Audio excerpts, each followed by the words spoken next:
नमस्कार साथियों। कभी कभी जीवन में ऐसा कुछ घटित हो जाता है कि उसकी स्मृति मानस पटल से कभी लोप नहीं होती।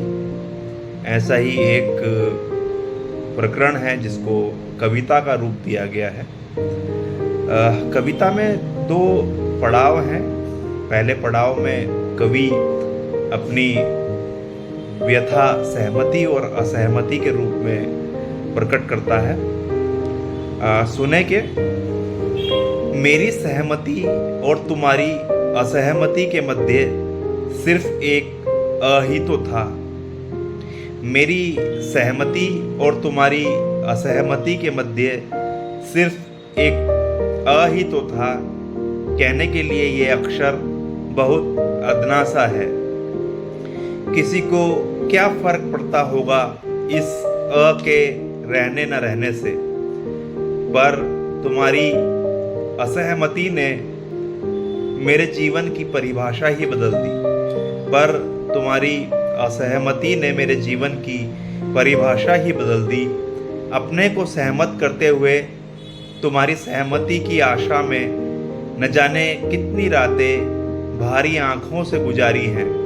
एक एक लम्हा एक सदी जितना लंबा था। तुम्हारे शब्दों को शायद मनमाफिक पिरो लिया मैंने, तभी सहमति और असहमति के अ को मैंने कभी गहराई से समझने की कोशिश नहीं की।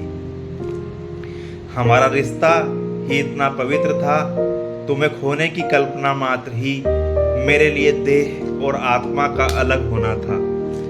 मेरे अंतर्मन को तुम पढ़ नहीं पाती थी, ऐसा भी मैंने कभी महसूस नहीं किया। अ के बाहर की रेखा को भले ही तुमने चाहकर न लांगा हो, पर इस अ के बाहर जो झरोखा है ना, जिसका दरवाजा मेरे मन में खुलता है, उसमें तुम अक्सर झांक लेती हो। और ये झरोखा जोड़े रखेगा हमारे शाश्वत प्रेम को।